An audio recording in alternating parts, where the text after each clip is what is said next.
Rain fell hard over the battlefield as the sky split with thunder.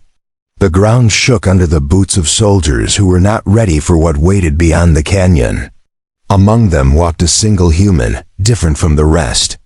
His armor was dented, mismatched, and clearly salvaged from older wars. Yet his grip on the plasma axe never trembled. No one knew his real name. They called him Rook, quiet, focused, unshaken. He was assigned to the front not because of his skill, but because no one cared if he lived or died. Beside him, the alien. Warriors of the Valari Empire stood tall and proud. They had tails, claws, and thick skin laced with glowing lines. One of them snarled at Rook as they passed him. "Your kind is soft." "Stay out of our way," she hissed. Rook said nothing. His eyes were locked on the ridge ahead. He could hear something, a sound like metal grinding against bone. It was not thunder. It was something worse. Then the warlord arrived. Her ship slammed into the earth like a falling god. She stepped out, with a roar that shook every soldier to the bone. Warlord Shava, half legend, half nightmare. Her armor was soaked in the blood of 10 worlds. She commanded the Valari with a voice like fire. Her eyes scanned the crowd and stopped on Rook. She tilted her head, amused. "You're the human they sent to die beside us," she laughed. "Try not to scream too loud when it begins." The ground split behind them. From the canyon came a wave of machine spiders with steel legs and glowing red cores. The enemy didn't wait. They charged. The Valari rushed forward, screaming battle chants. But Rook didn't follow. He turned to see someone crawling behind a broken rock. A small figure in torn armor, trailing blood, red hair. A pair of fox-like ears. She was one of them. A young female warrior barely breathing. She tried to push herself up. Her voice cracked. "Don't leave me." Rook didn't hesitate. He ran to her, lifting her into his arms. She clawed weakly at him, eyes wide. "I'm not your burden," she gasped. "Drop me, I'll slow you down." Rook shook his head. "Not a chance." Bullets screamed past his back. One grazed his shoulder, sending sparks across his armor. Still, he kept moving. She gritted her teeth. Why would a human risk this? He didn't answer. He didn't need to. His grip tightened, and he ran through smoke and chaos with her pressed to his chest. Other Valari saw him. Some shouted to leave her. Some laughed. Some cursed. But none of them stopped to help. None of them cared. Warlord Shava turned on her. Heal and saw it all. The human charging through fire with one of her wounded soldiers. Her face twisted in disgust. "Drop her," she barked across the field. "She's already dead weight. Drop her or die with her." Rook didn't stop. He didn't slow. And he didn't drop her. The warlord's face hardened. "Then I command it. Drop her now." Still, Rook moved forward. Blades and bullets closed in. A metal spider leapt at him. He spun, taking it down with a savage axe blow. Sparks flew. Oil splashed his face. The girl winced at the sound but held onto him tighter. They reached a crater where the air smelled like fire and plasma. Rook set her down gently and blocked the entrance with his own body. He drew a second weapon. His eyes stayed on the fight. She looked up at him through blood and dirt. "Why?" she whispered again. "Because no one else did." Thunder cracked again. Warlord Shava raised her hand from across the battlefield. "Foolish human," she said to herself. "You disobeyed a direct order. For that, you'll die. But the legend of your defiance will burn into every soldier's bones." The machines came again. Rook stood in front of the girl. One man, one human. Against a swarm. He never let go. Asterisk. The crater smelled like smoke and melted metal. Around them, the war still roared. Rook held his breath and peeked over the edge. The machines were scanning the field. Their red sensors glowed in the fog. The girl behind him groaned softly, her armor sparking with broken circuits. She tried to sit up but failed. Her body was trembling. Her left leg was bleeding badly beneath the plating. She looked at him with confusion in her bright eyes. "Why do you keep risking yourself for me?" Rook tore a strip from his undersleeve and started wrapping her wound. "Because you're still breathing," she hissed as the cloth tightened. Her clawed hand grabbed the dirt beside her. "I'm not worth it. You heard the warlord. I'm a burden. Just a broken blade." "You're not broken." He tied the cloth and checked her pulse. It was weak but steady. His own heart thudded like a hammer. Every second they stayed here was dangerous. Still, he didn't move. Not yet. Outside the crater, the ground trembled again. The spider machines were moving past. One stopped. Its long legs clicked against the rock. Rook's hand reached for his axe. He held his breath. The alien girl grabbed his wrist and shook her head. "Don't. You'll bring them all down on us." Rook slowly pulled his hand back. The spider scanned the area, its red light slicing through the smoke. Then it moved on. Rook finally exhaled. The girl closed her eyes for a moment. "You're not like the others. I've heard that before." She looked at him again. "You don't even know my name. I'm listening." She hesitated. "Inari, of the Silvertail clan, elite scout of the Valari Guard." He nodded. "Rook, of nowhere. Just a man with orders. Your orders were to let me die. I changed them." She smiled faintly. It didn't last. Her body shook again. Rook looked around. The canyon led deeper to the west. If they moved fast and low, maybe they could escape the scanner sweep. "Maybe find safety behind the old ridgeline," he pointed. "Can you move if I support you?" "Not far. My leg is ruined." "Then I'll carry you." She frowned. "You'll get tired." "I'll keep going." He bent down and lifted her again. She didn't resist this time. Her tail curled weakly against his side. He checked the sky. Drones were moving above. He had to move under cover. Fast, they left the crater and ran low along the jagged rocks. Each step sent pain through his joints. Anara's blood soaked into his arm. Her fingers held onto his shoulder tightly. She was no longer protesting. Every noise felt like a threat. Every shadow held a possible death. But he kept going. Behind them, a distant voice echoed through a "Come, beacon." Warlord Shava's voice rang cold across the valley. "The human is a traitor to command. His blood is not ours. Let the machines have him." Rook heard it. So did Inari. She looked up. "She means it. She gave the enemy permission to kill you." I noticed. They moved into a rock tunnel where the light dimmed. It smelled of mold and burnt circuits.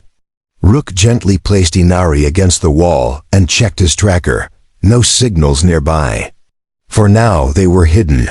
Inari leaned her head back. Why would she give that order? Even Valari law protects the wounded. Because I embarrassed her. Inari nodded slowly. And now you're marked as disobedient. In her eyes, that makes you less than a soldier. I don't care what her eyes see. Inari was silent. Then she said, "You shouldn't have done it. You should have let me die. I know you think it was right. But now you've doomed yourself." Rook sat down beside her and began checking the energy level of his backup weapon. "Then I'll be doomed with a clear heart." She watched him. "Your kind is strange. Your kind says that a lot." Silence fell again. The wind outside howled. Through the broken stone, Rook looked at her face. Blood had dried into her markings. Her eyes were still sharp despite the pain. He reached into his pack and pulled out a canteen. "Drink." She hesitated. Then she took it and sipped. The water ran down her chin. She wiped it with the back of her gauntlet and handed it back. "Thank you," he nodded. "We'll wait here until nightfall. Then we move. What if the drones find us first? Then I fight. And if you fall? Then I fall holding you." Inari blinked at him. She was silent for a long moment. Then she whispered, "You're not like anyone I've ever known." Rook looked out toward the battlefield. The sky was starting to darken. The storm was returning. Lightning cracked behind the mountains. But inside the tunnel, there was still a flicker of warmth. She reached out and rested her hand on his armor, just for a moment. Just enough to say she understood. Rook didn't move away. They didn't speak again for a while. Outside, death hunted everything. Inside, two warriors waited for the night to fall and the legend to begin. Night came faster than expected. The clouds above turned purple, then black, swallowing the last of the light. Rook adjusted his grip on the knife in his hand while Inari slept lightly beside him. Her breathing was slow, but even. She needed this rest. The tunnel had kept them safe so far, but it wouldn't last. Patrol drones buzzed overhead. Once the heat from battle faded, the machines would search for survivors.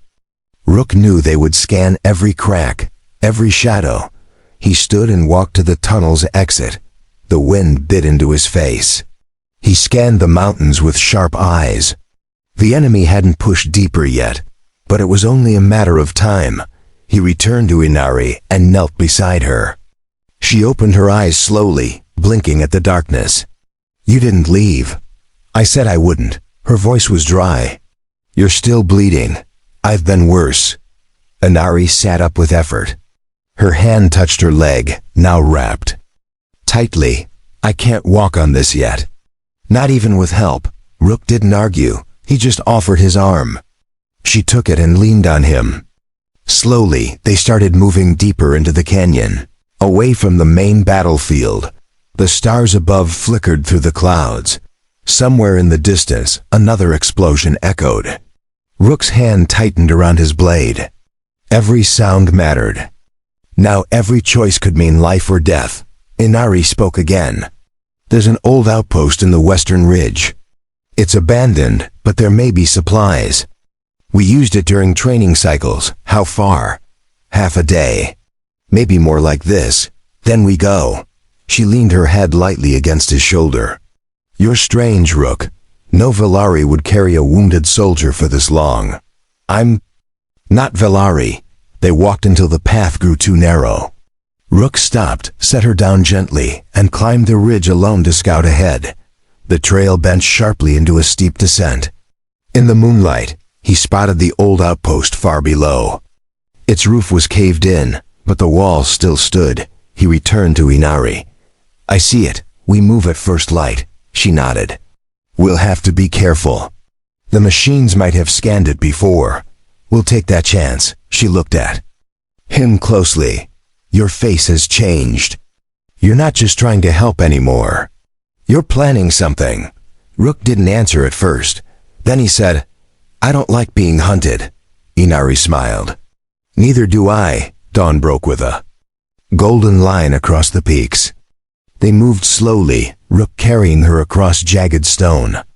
By midday, they reached the outpost. The front gate was rusted, and the old codes no longer worked. Rook forced it open with his axe. Inside, the air was stale. Dust floated through broken beams of sunlight. He laid Inari on an old cot and began checking every drawer, every crate. He found a ration pack, half rotten, but the water purifier still functioned. Inari watched him. "You move like someone who's done this before. Scouting. Rescues, evacuations, but not for us." "No, for my own." She lowered her eyes. "Your people must miss you. They forgot me long ago." He placed the clean water by her side and turned toward the door. "I'll check the upper floor." "Wait." He stopped. She hesitated, then said, "If they find us here, we won't survive another run." "You know that." "I know. So why stay?" "Because this is where I'm needed." Inari said nothing more. She sipped the water slowly. Her fingers trembled less now. Her breathing was deeper. Strength was returning, even if only a little. Upstairs, Rook found an old console. Dead. No signal. But the walls had old maps, some still usable. He studied them. The canyon connected to a buried fuel line. If it was still active, it could be used to start a chain reaction. A trap. He returned with the map and laid it beside her. We draw them in. Then we burn the tunnel behind us. Inari raised her eyebrows. That's suicide. Not if we're fast. And if you die? Then I die doing something right. Inari stared at him. Then slowly, she reached over and touched his chest plate. No one has ever risked this much for me. Not even my own kin. I'm not doing it for glory. I know. That's why it matters. Outside, the sound of drones echoed again. The machines were returning. Rook stood tall, scanning the skyline. His hand rested on his weapon. He had made his decision. He would not run. He would not drop her. The sun dipped low again, casting long shadows through the broken roof of the outpost. Rook moved like a machine, stacking crates, dragging metal sheets, and mapping every angle of the ruined building. His fingers were sore, but his focus never left the task. Inari leaned against the wall, her injured leg still wrapped tight. Her eyes followed every movement he made. He didn't speak much. He just kept working, preparing, reinforcing, planning. You're setting a trap, she finally said. Rook nodded. For them? For all of them. Inari looked around the outpost. Most of it was falling apart, but a few parts still held. One corridor had thick doors, likely shielding the old weapon lockers. Do you think this place will hold? Long enough, she tilted her head. You're betting your life on rusted metal and a fuel line from the last century. I've fought with worse. A soft smile touched her lips. You're impossible. He glanced at her. I'm still standing. She pushed herself to sit straighter. Then let me help. You're not ready to walk. I can shoot. I can watch your back. He handed her a sidearm. She checked. The power cell. Still enough charge for 6 precise shots. I won't miss. Rook believed her. Outside, the wind picked up. Dust rolled across the ground like fog. The machines would use the storm to hide their advance. Rook grabbed the map and pointed to the buried fuel line below the canyon ridge. If we reroute this power feed, we can trigger a blast. Enough to collapse the eastern pass. That would trap them and block their reinforcements. But how do we escape? Rook pointed to a shaft under the outpost. Old access tunnel. Barely wide enough, but it leads out through the side cliffs. You found all that today? I don't sleep well. Inari tightened her grip on the sidearm. Then we do this together. Rook finished wiring the final pressure charge into place. The trigger would connect to a motion sensor built from broken drone parts. It was crude but would work once the enemy got close enough. He checked the sky. No lights yet. But he knew what was coming. Inari watched him from the doorway. Her tail twitched once. A faint flick of tension. Do you think they'll come tonight? They know I'm alive.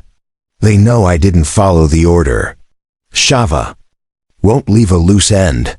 Then she'll come herself. I hope she does. Rook walked to the supply locker and pulled out 2 more weapons. One for short range, one for distance. He handed the sniper module to Inari. She took it with steady hands. You're trusting me with your back. You've already earned it. She loaded the rifle and adjusted her position near a broken window. The storm outside made visibility low, but not impossible. A flicker of red moved between the dust, then another, then 3 more. They're here. Rook crouched behind the central pillar, holding his breath. The sensor wires were armed. The moment they crossed the mark, the trigger would light. Seconds passed like hours. Then a heavy thud hit the earth outside the gate, another drone. Then a taller figure behind it. Even through the dust, the glow of Warlord Shava's armor was unmistakable. Inari whispered. She came. Rook's jaw clenched. Good. Shava's voice roared above the storm. Human, step forward. Or burn with her. Rook stepped into view without hesitation. He raised his weapon but didn't fire. I gave you a direct command. You defied it. She needed help. You gave her death. You are not one of us. I never claimed to be. The drones moved forward. Red lights blinked. One of them stepped onto the sensor wire. A small green light turned red behind Rook's boot. He smiled, too late to turn back. He ducked behind cover as the floor exploded beneath the enemy. A chain of fire tore through the ridge. Rocks crashed down from above. Inari pulled the trigger, picking off the lead scouts trying to recover. Shava screamed as the canyon shook. Her forces fell into the fire. Only a few made it past the blast. Rook charged forward and took them down with precise, brutal strikes. Inari covered him with perfect shots. 1, 2, 3, all clean. All silent. Then the roof cracked. The outpost was collapsing from the force. Rook turned and ran back to her. We need to go now. She dropped the rifle and leaned on his shoulder. Together, they moved to the hidden tunnel and slipped inside. Just as the walls caved in behind them, the narrow shaft was tight and dark. Their breathing echoed off the stone. Rook carried her when the rocks narrowed. She didn't argue this time. At the end of the tunnel, fresh air hit their faces. They stepped out onto the cliff's edge, watching the burning canyon below. Smoke and fire lit up the night. No machines climbed out. Inari looked at him. You did it. We did it. She held onto him for just a second longer. Then she let go, but he didn't. The fire still raged behind them. The canyon was no longer a battlefield, but a furnace of ash and twisted metal. Rook and Inari stood on the cliff's edge, watching the smoke curl into the sky like a dark flag. Inari lowered herself onto a flat stone, gripping her leg. The pain was worse now. She tried not to show it, but her breathing gave her away. Rook noticed and crouched beside her. We can't stop here. They'll send more soon. Inari looked at him. Her face was pale, eyes heavy. My leg's done. You can go on alone. You've done more than anyone ever would. I told you. I don't leave people behind. You already saved me. You could disappear now. No one would blame you. I would. Rook checked the small datapad from the outpost. The fuel blast had wiped out most of the enemy units in the canyon, but the broadcast showed another wave mobilizing from the eastern cliffs. They had hours, maybe less. He looked at the sky. Storm clouds swirled above. The wind carried dust and sparks. Somewhere above, Valari command ships circled like vultures. They weren't coming to help. They were watching. Inari spoke again. They'll mark you as a war criminal for what you did. You disobeyed the warlord. You destroyed command property. You struck down her units. She gave me an order that broke every code of honor. She doesn't care about honor. Only control. Rook stood up and looked down the trail heading west. If we reach the Iron Ridge, there's a human outpost. They might still be holding the line. We can reach it before nightfall. I won't make it that far on this leg. Then I'll carry you again. She shook her head. You'll collapse. Your body's already bleeding. Then we crawl together. She stared at him. Why do you keep choosing this? Rook bent down, lifted her onto his back again, and locked her arms around his chest. Because this is what makes us human. The path west was jagged and narrow. One wrong step would send them tumbling into the ravine. Rook moved slowly, each foot placed with care. Inari pressed her cheek to his shoulder. Her voice was weak. You know, I used to laugh at your kind. I thought humans were soft, fragile, always begging for peace. What changed your mind? You, wind, screamed through the cliffs. The path narrowed further. Rook had to balance sideways, back scraping stone, boots grinding against rock. Inari closed her eyes. They reached a plateau by mid-afternoon. A burned-out station stood nearby. Rook carried her inside and laid her gently against the cold wall. He scanned the terminal. Dead, nothing but silence. Inari looked at him. How far now? 10 kilometers. But that stretch is open. No cover. If drones spot us, it's over. Then we wait for nightfall. Rook nodded. He took the last ration bar and split it in half. She took the smaller piece without complaint. They chewed in silence. The quiet was almost peaceful. Almost. Inari broke it first. You know they'll rewrite the story. They'll say you went mad. That you disobeyed orders for selfish reasons. I know. They'll call you a traitor. Let them. And if your own people believe it? I didn't do it for them. She looked at him carefully. Her eyes weren't just tired now. They were searching. Then who did you do it for? He didn't answer right away. His hand brushed dirt off her shoulder armor. Then he looked at her and said, "You were worth saving." Inari didn't respond. But her hand reached up and rested lightly on his. The air shifted. A flicker of red light danced on the far wall. Rook jumped to his feet and dragged her deeper into the shadows. A drone passed overhead, scanning the area. They held their breath. The drone hovered for a moment. Then it moved on. Rook exhaled and peeked through the hole in the wall. They're searching faster now. They'll sweep this sector soon. Then we run at nightfall. Together, he nodded. Together. The sun dipped again, bathing the cliffs in amber fire. The rocks glowed, casting long shadows across the path. Rook helped her to her feet. She stood with effort, leaning into him. Her balance was off, but her will held strong. They moved under the fading sky, slow but steady. The open stretch began. For 2 kilometers they had no cover. Rook kept his eyes on the hills. Anari's hand never left her weapon. Halfway across, a sharp buzz echoed. A drone spotted movement. A beam of red light scanned them. Rook grabbed her arm and yelled, "Run!" They ran. The drone fired. A bolt cracked the ground behind them. Dust sprayed into the air. Inari slipped but didn't fall. Rook caught her, pulled her close, and charged forward. A tower came into view. The edge of the human outpost. They were close. A siren screamed from the walls. A human voice shouted from above. "Identify yourselves." Rook, former scout unit. Carrying wounded. "Valori, we need shelter." A pause. Then the gates groaned open. Soldiers rushed forward. Weapons up. Eyes wide, they pulled Inari from his back. Medics moved fast. Rook tried to follow but collapsed to one knee. His vision blurred. Hands grabbed him. Then everything went dark. The lights above him were too bright. Rook blinked hard as the blur cleared. Cold metal pressed against his back. He realized he was lying on a medical table, armor peeled away, bandages wrapped across his side. He tried to sit up, but pain exploded through his ribs. A firm hand pushed him gently back down. A human medic stood beside him, adjusting the monitor. "Stay still. You were unconscious for over a day. Your body needs rest." "Where's the girl?"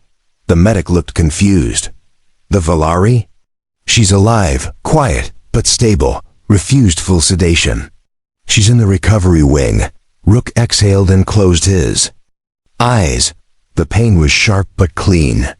He could feel the wound, which meant he was still alive. He spent hours in silence. Machines beeped softly around him. Outside the infirmary, soldiers marched. Voices echoed down the hallway. The outpost was under lockdown. A knock came at the door, then it opened slowly. Inari stepped in. She leaned on a metal cane. Her leg was tightly braced. Her armor was gone, replaced with a long medical robe. But her eyes were alert. "You look terrible." Rook gave a weak smile. "You look worse." She stepped closer. "They told me you carried me across 10 kilometers. Through machine fire. Past 2 patrols. You remember none of it?" "Only the parts where I bled and you refused to leave me." She pulled up a chair and sat beside him. Her tail curled gently around her boot. Her voice lowered. "They're deciding what to do with us." Rook frowned. "What does that mean?" "We crossed both lines. You broke Valari command.